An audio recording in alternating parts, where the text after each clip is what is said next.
Angles हुआ करता था सिलेबस में, अभी नहीं है, पिछले 5-6 साल से हट चुका है। देखिए जो क्वेश्चन है आपका वो ये है, if sec A is equal to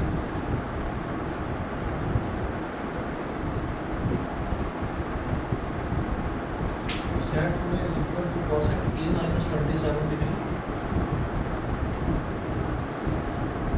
cosec A minus 27 degree, where 2A is an acute angle.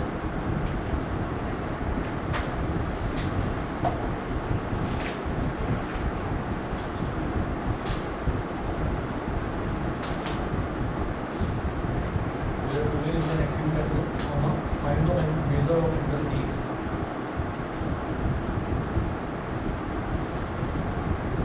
Find the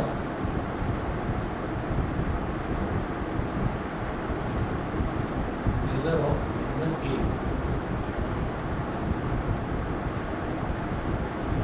find the measure of angle A. अब आप इसमें देखिएगा कि जैसे यहाँ पर दे रखे sec 2A, तो ना एक मतलब एक टॉपिक हुआ करता था सिलेबस में, कॉम्प्लीमेंट्री एंगल्स। कॉम्प्लीमेंट्री एंगल्स में ये होता था कि अगर हम sec 90 माइनस थीटा लिखेंगे तो ना cosec थीटा के इक्वल हो जाएगा, और अगर हम cosec 90 माइनस थीटा लिखेंगे तो वो sec थीटा के इक्वल हो जाएगा। ऐसा हुआ करता था, ठीक है। तो इस सिलेबस को से हटा दिया है। अब इन्होंने 90 में से हम किस चीज़ को सब्ट्रैक्ट करेंगे, 90 में से उसी को तो सब्ट्रैक्ट करेंगे जो टर्म 90 से छोटा होगा। और इन्होंने पहले ही बोल दिया है कि 2A जो है वो एक एक्यूट एंगल है। एक्यूट एंगल होता ही वो वाला एंगल है जो कि 90 से छोटा होता है। तो हम ये पूरा अच्छा sec 2A है,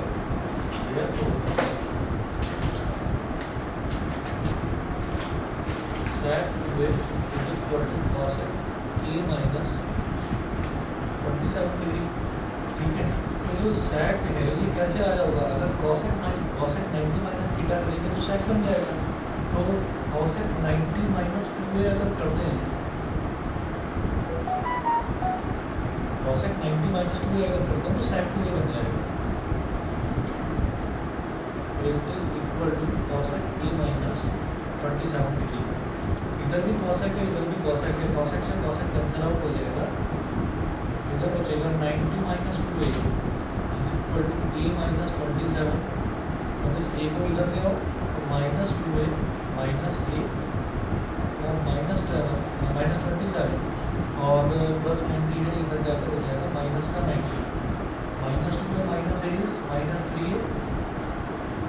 और जब ये दोनों इनको ऐड करेंगे तो 7 प्लस 0 इज 7, 2 प्लस 9 इज 11, ठीक है। और ये भी नेगेटिव नेगेटिव, जब दोनों साइड नेगेटिव है तो नेगेटिव का हो जाएगा, इससे ये कैंसिल आउट हो गया। और 3 3 ज़ा 9, 11 माइनस 9 इज 2 और 7 27, 3 9 का 27। एंगल ए में पूछ रहे थे कितना होगा, वो होगा 39 डिग्रीज, ठीक है। तो तरीका तो ये है इसको करने का, लेकिन सिलेबस में से हट चुका है। इसको कॉम्प्लीमेंट्री एंगल बोलते हैं। जब एक एंगल को 90 में से सब्ट्रैक्ट करते हैं तो वो दूसरा एंगल के इक्वल हो जाता है, इसको कॉम्प्लीमेंट्री एंगल बोलते हैं। सिलेबस में नहीं है, ठीक है। बताइए अमोनिका, क्लियर है? बताइए, क्वेश्चन क्लियर है? ठीक है, बाकी पूछा नहीं जाएगा, छोड़ देना, इसको करने की जरूरत नहीं है। चलिए आगे हाइट्स एंड डिस्टेंसेस हम कर रहे थे। इसमें हमने दो ही तरीके के एंगल्स देखे थे, एक एंगल ऑफ एलिवेशन और एक एंगल ऑफ डिप्रेशन, ठीक है।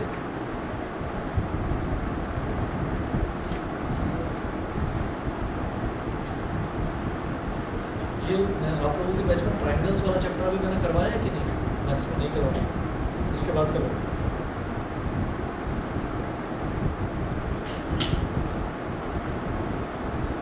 हमने लास्ट में एग्जाम्पल नंबर 8 तक करा था। एग्जाम्पल नंबर 9 नोट करें। And electrician has to repair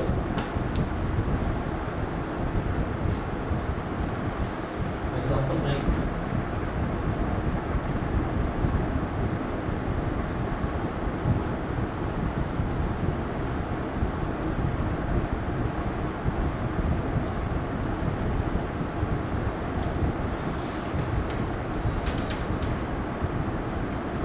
electrician has to repair repair an electric fault on a pole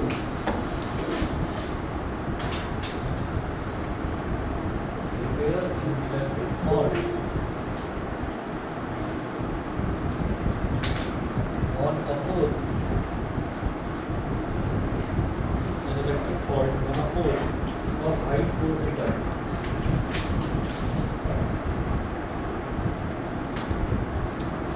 of height 4 meter. So he needs to reach a point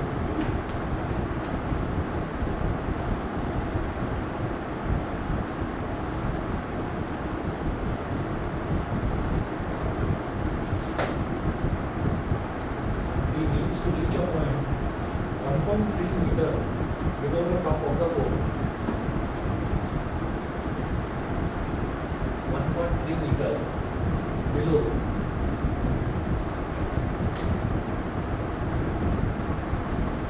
the top of the pole. 1.3 meter below the top of the pole. Undertake the repair work.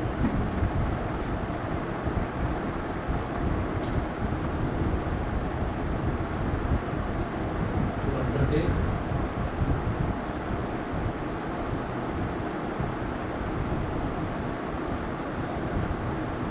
the repair work. So, what should be the length of the ladder?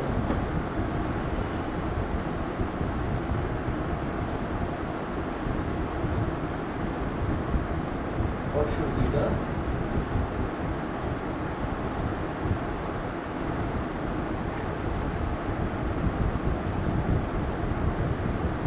the length of the ladder that he should use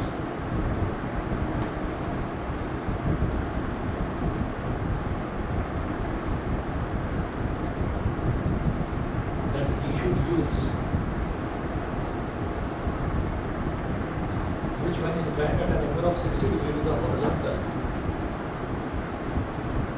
which when inclined at an angle of which when inclined at an angle of 60 degree to the horizontal would enable him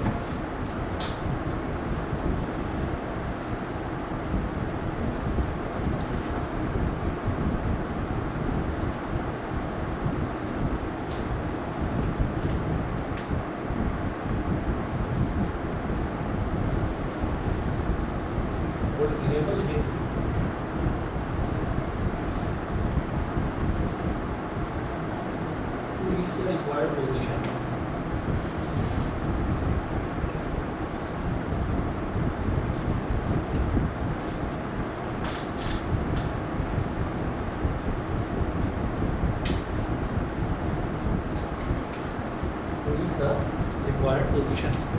ठीक, अब देखिए an electrician has to repair an electric fault on a pole of height 4 metre. तो एक electrician है उसको electrician has to repair an electric fault on a pole of height 4 metre. तो एक पोल दे रखा है जिसकी हाइट जो है वो 4 मीटर है। तो हमने ये कहा कि ये पोल है ए और बी, इस पोल की टोटल हाइट 4 मीटर दे रखी है। अब अगर मान लीजिए यहाँ पर पोल के टॉप पर मान लीजिए कुछ कोई बल्ब वगैरह है जो ख़राब हो गया है, उसको ठीक करना है या मान लीजिए रिप्लेस करना है उसको, तो उसको लैडर लगानी होगी, इलेक्ट्रिशियन को लैडर लगानी होगी, सीढ़ी लगानी होगी।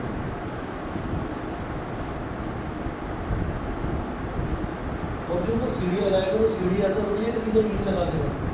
इसका मतलब सीढ़ी यहाँ लगा देगा तो जहाँ पर बल्ब पर ही पहुँच जाएगा, वहाँ तो नहीं पहुँचेगा, उससे थोड़ा सा नीचे पहुँचेगा। फॉर एग्जाम्पल हमें इस पंखे में कुछ ठीक करना है तो हम पंखे पर ही थोड़ी चढ़ जाएंगे, पंखे से थोड़ा नीचे तक रहेंगे ना, है कि नहीं, ताकि वहाँ तक थोड़ा अपना हाथ पहुँच जाए, फिर उसको जो भी पेचकस वगैरह से रिपेयर करना पड़ता है। तो सीढ़ी कहाँ लगाएंगे, उन्होंने बोला है कि he needs to reach a point 1.3 metre below the top of the pole. तो वो कितना उसको नीचे पहुँचना है, उसको इस पोल से 1.3 मीटर नीचे पहुँचना है। तो ये हमारा जो पॉइंट है इसको बी बोल दिया।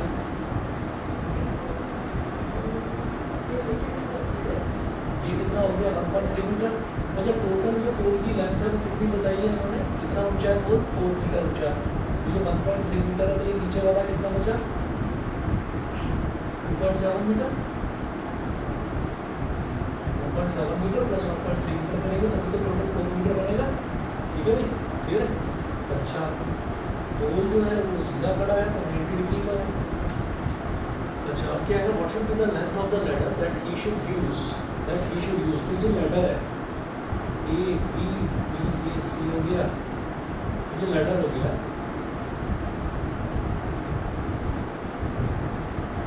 Length of the ladder that he should use which one inclined at an angle of 60 degree to the horizontal, तो इसका इंक्लिनेशन कितना दे रखा है 60 degree to the horizontal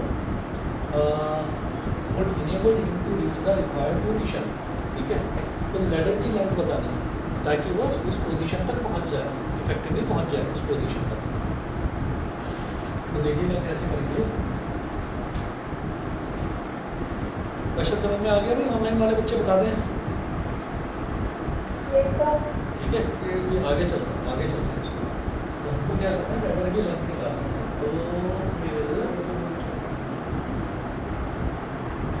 angle है, परपेंडिकुलर है, साइन थीटा। यहाँ लिखिएगा इन ट्रायंगल DBC, DBC में यूज करेंगे sine 60 degree is equal to perpendicular upon hypotenuse, मतलब DB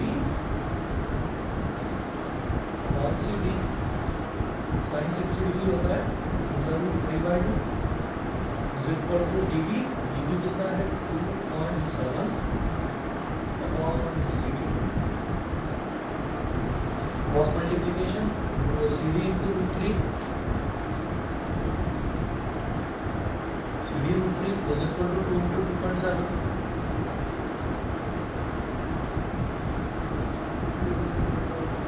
तो 2 into 2.7 is 5.4 on under root 3, CD is equal to 5.4 upon under root 3, तो नीचे भी √3 से मल्टीप्लाई और ऊपर भी √3 से मल्टीप्लाई, तो CD is equal to 5.4 √3 into √3 is 3 और ऊपर क्या है √3, पॉइंट गया तो नीचे 0 आ गया, 3 10 30 और 3 18 54, 18 तो 54, तो इसको क्या बोल देंगे हम 18 अपॉन 10 इज 1.8, तो 1.8 √3 मीटर ये होना चाहिए लैडर के लिए, 1.8 √3 मीटर। ठीक है, ये दे रखा है। अच्छा जी, अब अगला देखिएगा एग्जाम्पल नंबर 10। ये वाला जो हमने करा एग्जाम्पल नंबर 9 ये भी NCERT का था, अगला जो कर रहा है ये भी NCERT का ही है। From a point on the ground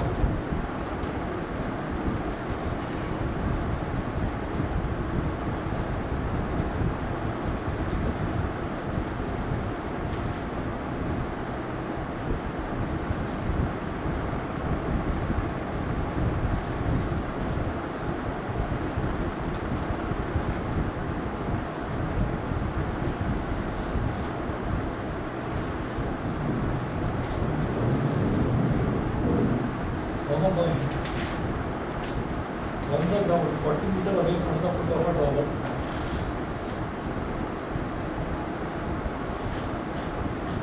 from a point on the ground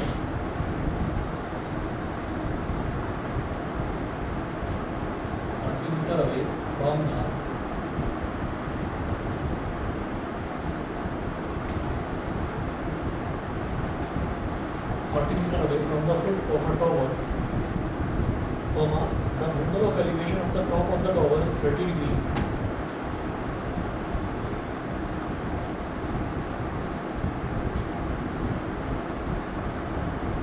The angle of elevation of the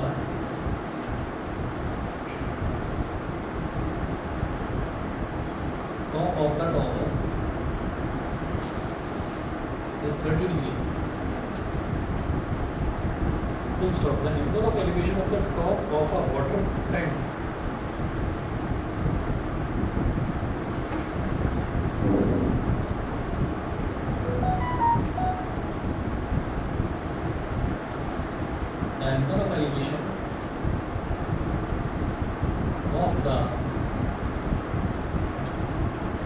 top of a water tank.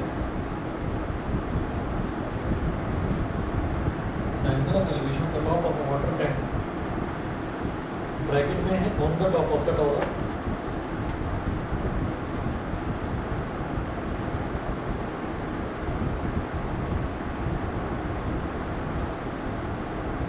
On the top of the tower is 45 degree.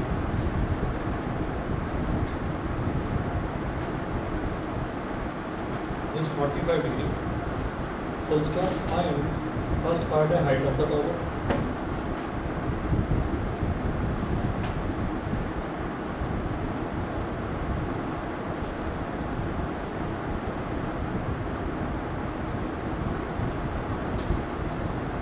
First point है height of the tower. Second है depth of the tank.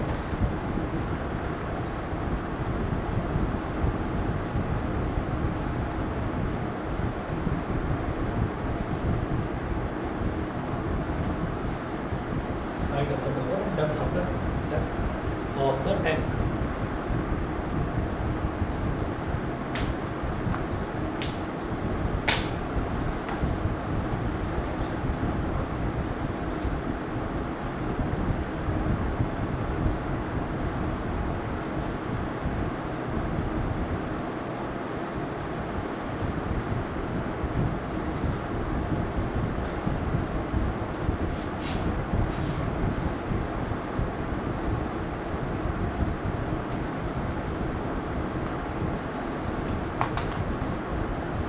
अब देखिएगा from a point on the ground.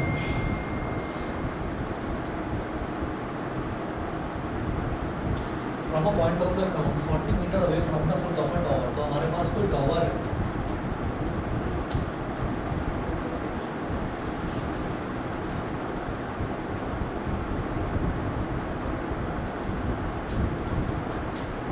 A, B ये tower है.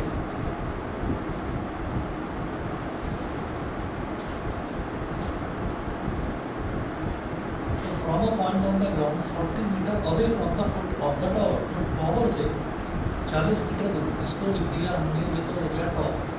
यहाँ से 40 metre की दूरी पर. From a point on the ground 40 meter away from the foot of a tower, the angle of elevation of the top of the tower is 30 degree. तो tower ये top को अगर इस पॉइंट से 40 मीटर दूर से अगर टॉवर के टॉप को देखते हैं तो एंगल ऑफ एलिवेशन कितना बन जाता है? 30 डिग्री. ठीक है. The angle of elevation of the top of the tower is 30 degree. The angle of elevation of the top of a water tank on the top of the tower. ये जो tower है, tower के top पर एक water tank को रख दिया जाता है. सोचो कि यहाँ पर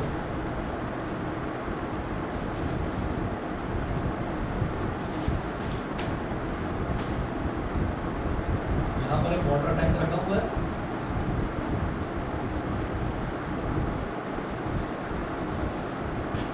वाटर टैंक तो इसका ये टॉप हो गया. तो सेम पॉइंट से अगर वाटर टैंक के टॉप को अगर देखा जाए तो एंगल ऑफ एलिवेशन कितना बन रहा है? 45 डिग्री. एंगल ऑफ एलिवेशन बन रहा है 45 डिग्री. तो ए बी, इस पॉइंट को बोलिए सी, इस पॉइंट को बोल दीजिए डी. तो डी से लेकर जो ए तक की जो हाइट है, ये जो लेंथ है, ये क्या कहलाएगा? यही तो कहलाएगा depth of the tank.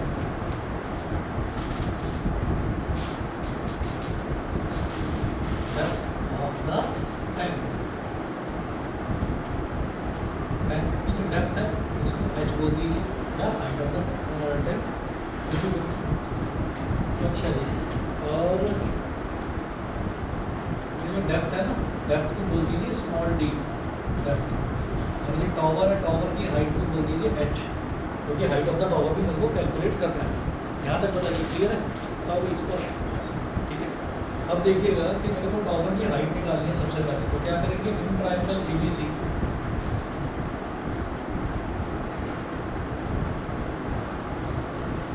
In triangle ABC ये है 30 डिग्री. तो tan 30 degree is equal to perpendicular upon base, मतलब AB अपॉन BC.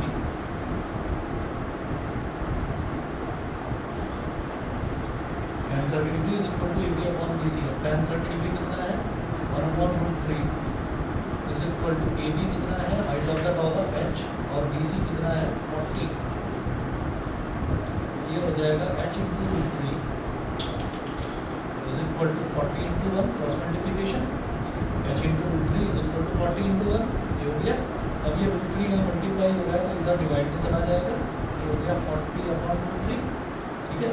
अब क्या करना है डिनोमिनेटर में भी रूट 3 से मल्टीप्लाई न्यूमरेटर में भी रूट 3 से मल्टीप्लाई। ऐसा क्यों कर रहे हैं क्योंकि हम डिनोमिनेटर में कभी भी अंडर रूट वाला टर्म नहीं छोड़ते वो इरेशनल नंबर बन जाता है। तो ये हो गया रूट 3 इंटू रूट 3 बन गया 3। ये हो गया h is equal to 40/3 into root 3 metre.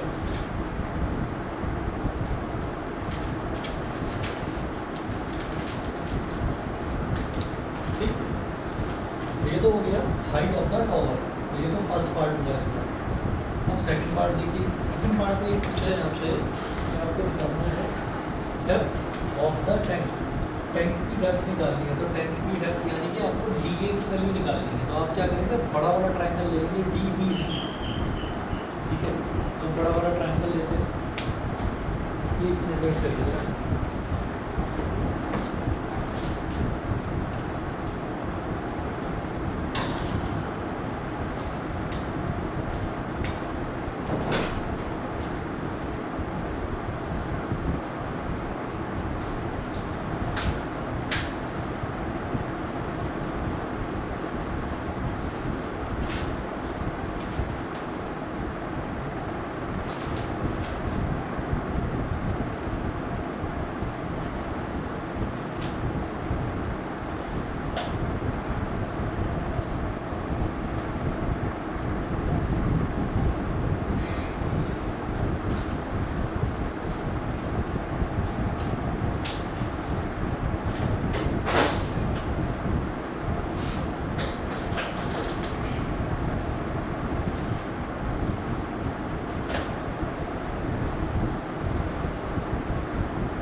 जब डेप्थ निकालनी है टेंथ की तो हम क्या करेंगे बड़ा वाला ट्रायंगल ले लेंगे ट्रायंगल DBC। ठीक है। तो यहाँ कहेंगे इन ट्रायंगल DBC। सेकंड पार्ट में इन ट्रायंगल DBC tan ये पूरा एंगल यहाँ से यहाँ तक tan 45 degree is equal to DB upon BC।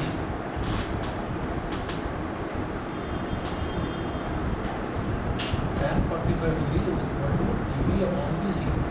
tan 45 degree होता है 1 और DB कितना है DB हो जाएगा वो जो DA है ऊपर वाला स्मॉल d और ये नीचे वाला h small d plus h upon BC तो 40 है।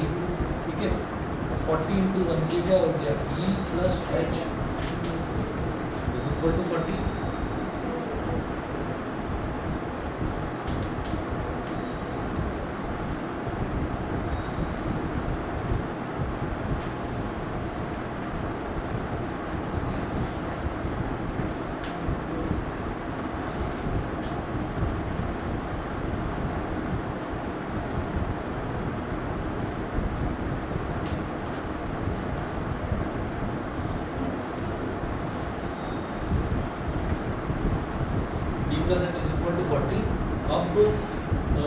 स्मॉल डी और h कितना है 40/3 40√3/3 तो d plus 40√3/3 is equal to 40 तो d is equal to 40 minus 40√3/3 तो 43 is 120 या एक काम करिए 40 कॉमन ले लो ब्रैकेट में क्या बचेगा 1 माइनस √3/3 मीटर ठीक है यही दे रखा है आंसर ठीक है जी। इसके बाद अगला क्वेश्चन देखिएगा। अगला क्वेश्चन है अ tree is broken by the wind example number 11 ये सभी को क्लियर है एग्जाम्पल नंबर 10 ठीक है बताओ भी अगला देखिएगा एग्जाम्पल नंबर 11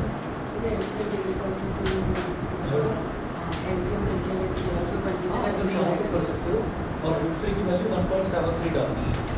√3 की वैल्यू आपको याद रखनी है √3 1.732 होता है √2 1.414 होता है। अगर डेसिमल में निकालना चाहते हैं तो वैसे करना है लेकिन इस चैप्टर में अंडर रूट के टर्म्स में भी आंसर निकाल सकते हैं ठीक है। तो अपना काम बढ़ा है जैसा है। चलिए जी एग्जाम्पल नंबर 11 देखिए अ tree is broken by the wind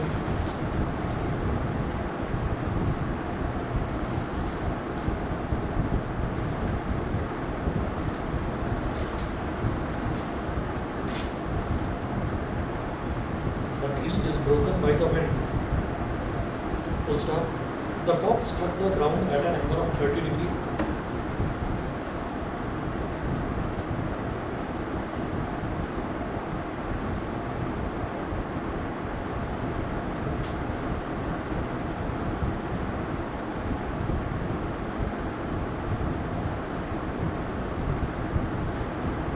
The top struck the ground at an angle of 30 degree.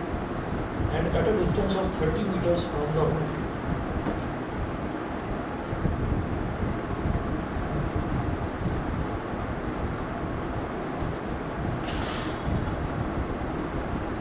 And at a distance of 30 meters from the root.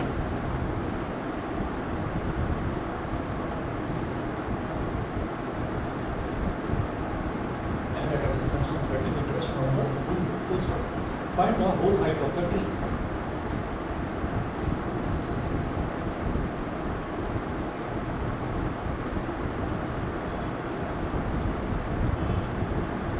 Find the whole height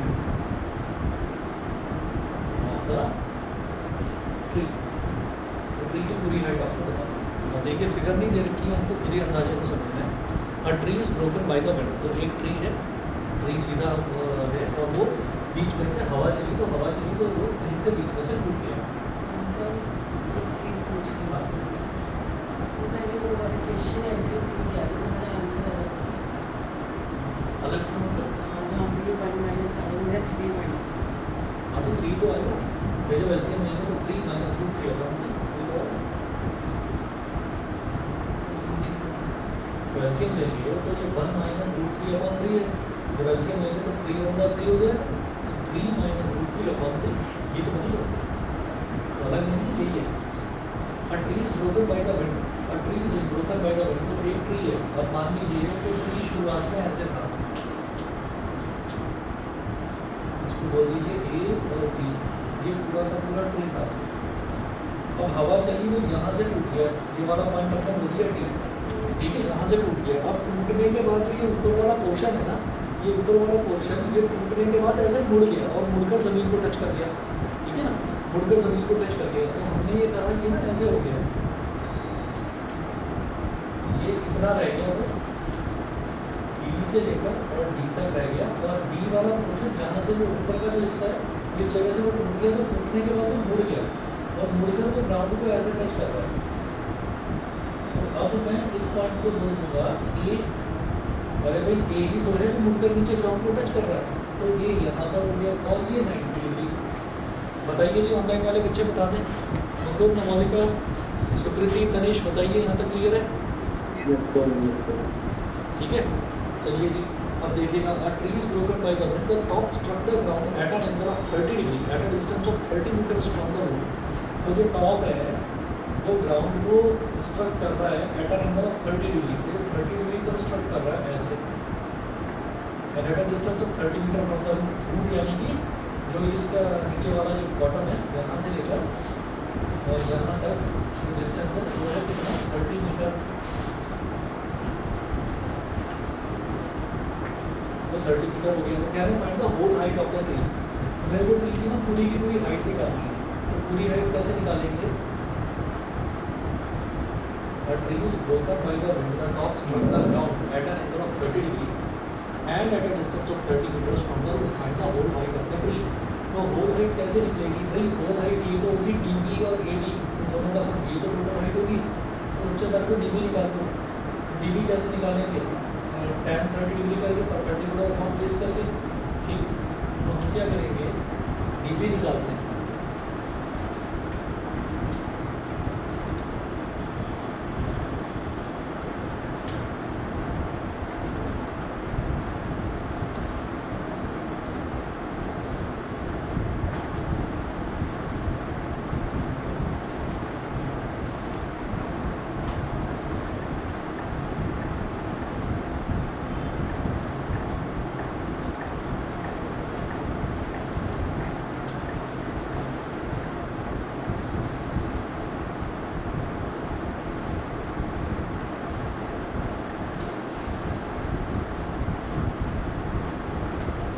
यहाँ लिखेंगे tan 30 degree, tan 30 degree is equal to perpendicular upon base, तो db upon ab।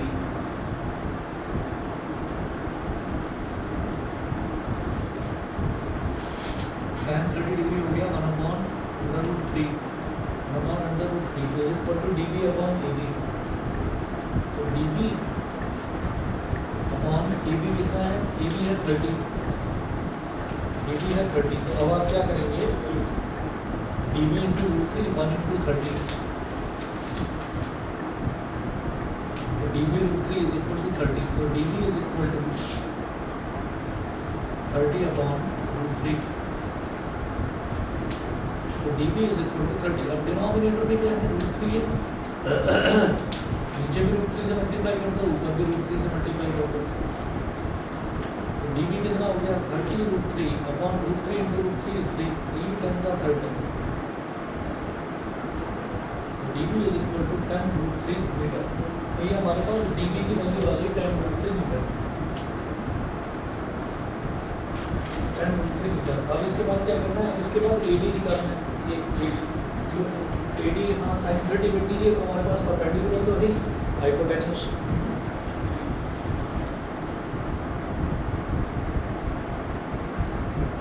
Sign 30 degree is equal to db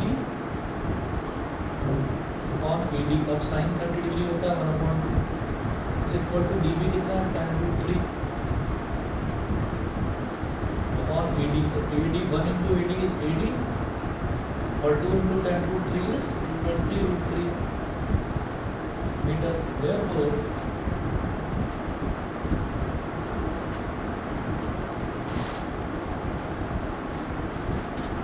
whole height of the tree is equal to db plus ad।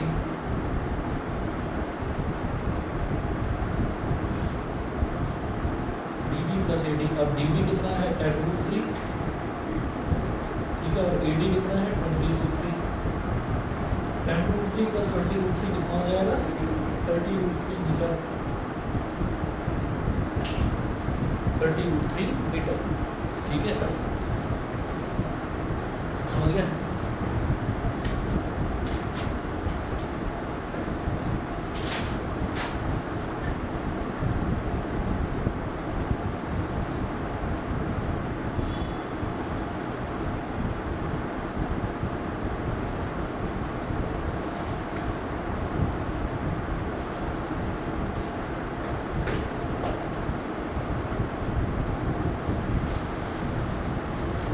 अब बीच के 2 question हैं, normal से ही हैं, उनको छोड़ रहा हूँ। अगला करवा रहा हूँ एग्जाम्पल नंबर 15, ये NCERT का है। एग्जाम्पल नंबर 15 देखेंगे, a person standing on the bank of a river. Example number 15,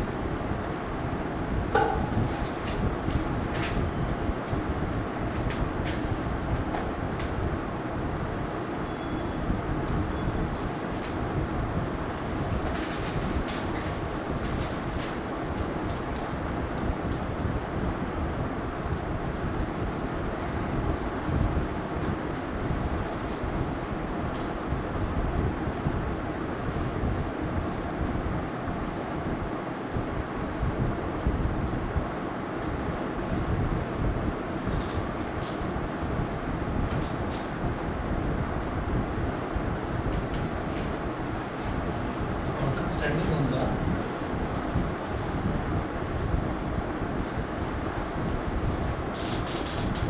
person standing on the bank of a river observes that the angle of elevation of the top of a tree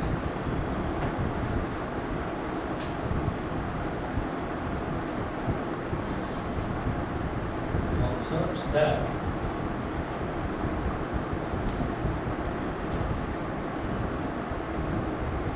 the angle of elevation of the top of a tree, angle of elevation of the top of a tree standing on the opposite bank is 60 degree.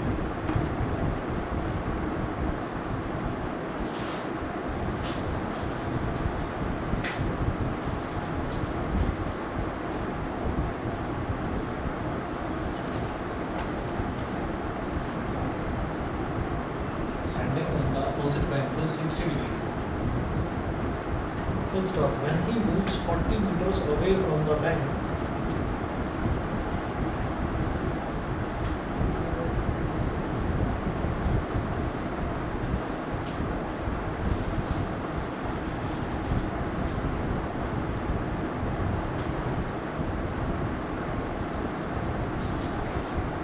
when he moves 40 meters away from the bank, he finds the angle of elevation to be 30 degree. He finds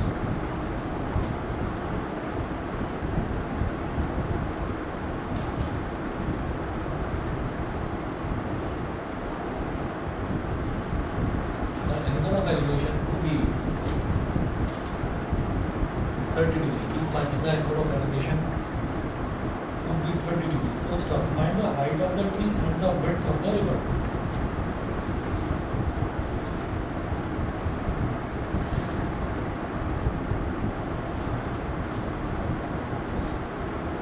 Find the height of the tree and the width of the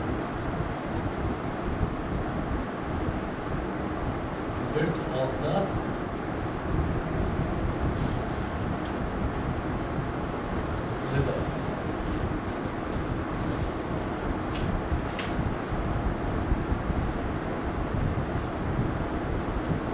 Find the height of the tree and the width of the river.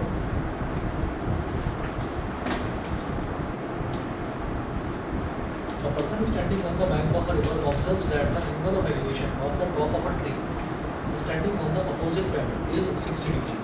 तो हमने ये कहा कि यहाँ पर बीच में ना कोई एक नदी है,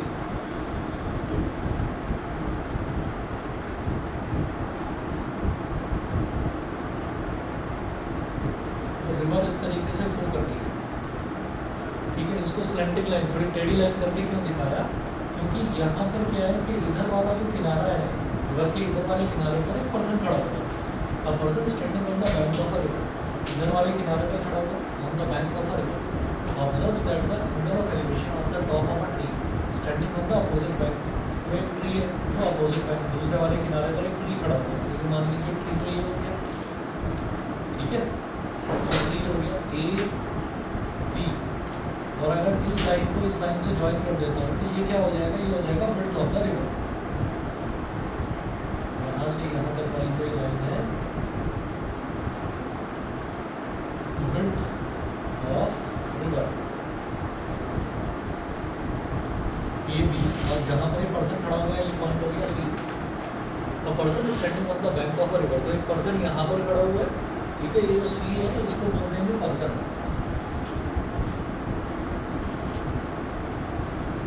है ना। Observe that the angle of elevation of the top of a tree standing on the opposite bank. तो ट्री जो है वो दूसरे बैंक पर खड़ा हुआ है, सीधा खड़ा हुआ है, तो उसका जो टॉप का, ट्री के टॉप का जो एंगल ऑफ एलिवेशन है वो उसने ऑब्जर्व करा, वो है 60 डिग्री। वो ऑब्जर्व करा उसने, वो है 60 डिग्री। अब ये एंगल 90 डिग्री हो गया। अब वो कह रहे हैं when he moves 40 meter away from the bank he finds the angle of elevation to be 30 degree. अब यहीं से इस किनारे से वो 40 मीटर दूर की तरफ चलता है।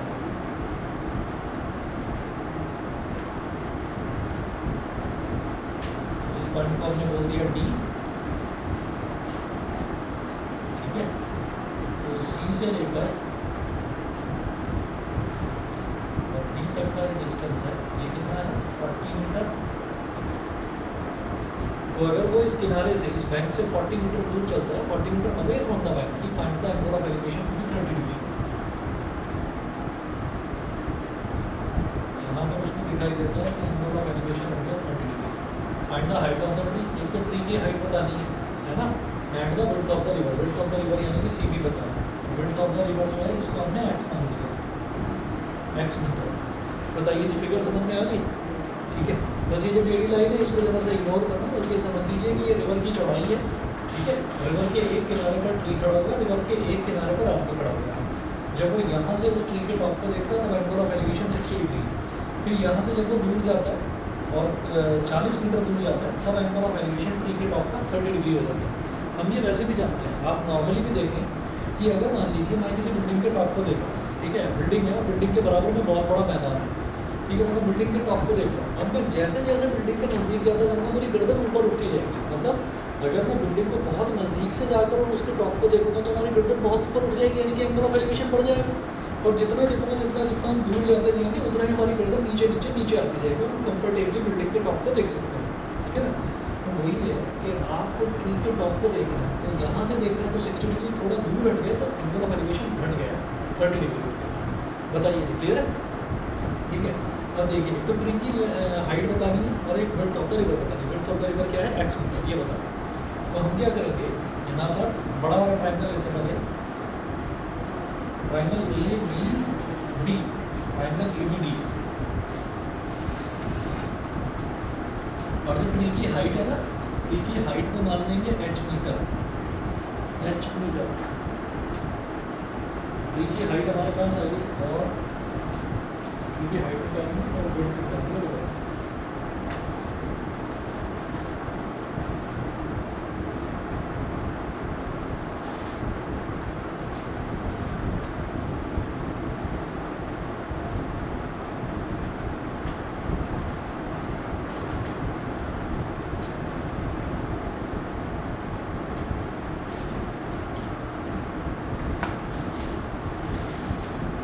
Triangle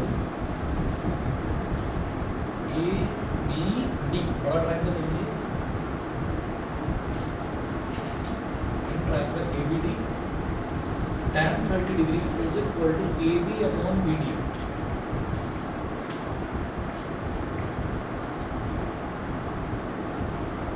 tan 30 degree is equal to A B upon B D. tan 30 degree कितना होता है? 1/√3 is equal to A B क्या है? हाइट ऑफ द ट्री यानी कि h, और बी डी क्या है? यहाँ से यहाँ तक, तो x plus 40, x plus 40 cross multiplication करेंगे, x plus 40 into 1, x plus 40, h into √3 is h into 3। ये हो गई equation number 1, x plus 40 is equal to h into 3। ये इक्वेशन नंबर 1। ये हुआ ट्राइंगल ए बी डी। अब बात करते हैं इसकी, ट्राइंगल ए बी सी की। ट्राइंगल ए बी सी, ये वाला point C. In triangle A B C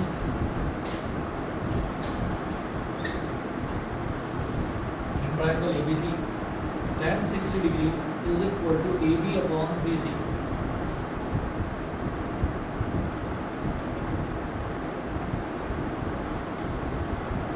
tan 60 degree is equal to AB upon B C, तो tan 60 डिग्री हो गया √3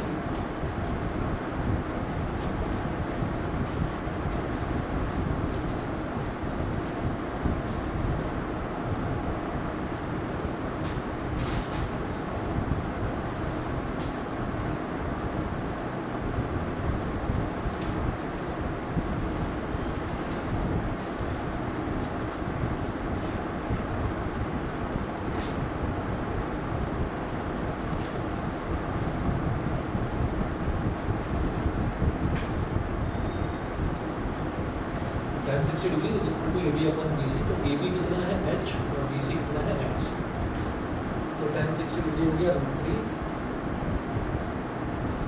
is equal to H upon X।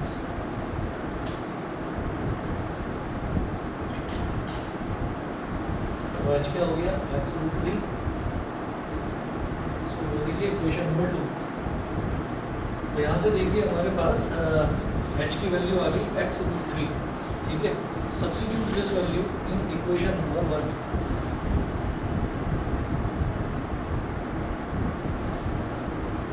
Substitute this value of H in equation 1. H की इस value को equation number 1 में substitute करें तो x + 40 is equal to H √3, तो H की जगह क्या आ जाएगा X √3 इंटू √3। बताइए समझ गए हमने, X + 40 तो लेफ्ट हैंड साइड में था, ये तो X रहने ही दिया, इज इक्वल टू H √3, तो H की जगह लिख दिया X √3 और आगे मल्टीप्लाइड बाई √3 तो है भाई, √3 तो यहाँ भाई H की जगह लिख दिया X √3, तो X √3 इंटू √3 ये हो गया। अब √3 इंटू √3 क्या हो जाएगा 3, x plus 40 is equal to 3x, this x को उधर ले जाओ, 40 is equal to 3x minus x, 40 is equal to 2x, 2 1 जा और 2 20 जा, तो x की वैल्यू कितनी हो गई 20, x की वैल्यू हो गई 20, ठीक है। तो x क्या हो गया विड्थ ऑफ द रिवर, तो रिवर की विड्थ तो हो गई 20 मीटर, उसके बाद height of the tree, therefore from equation 2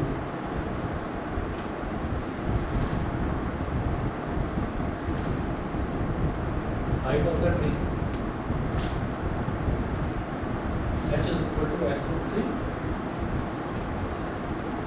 so H is equal to 20 √3 metre, कितना हो गया 20 √3 मीटर। बताइए क्लियर है, ठीक है। बस इतना कर लीजिए आप, फिर नेक्स्ट क्लास में देखेंगे बाकी का, ठीक है। और इसके क्वेश्चंस आप बस एक ही एक्सरसाइज दे रखी है, एप्लीकेशन ऑफ ट्रिग्नोमेट्री की NCERT, वो आप कंप्लीट करिए। लास्ट के 3 या 4 क्वेश्चन नहीं होंगे, पहले भी बताया था, ठीक है। ना हो तो मेरे को बताओ, ठीक है। Good evening.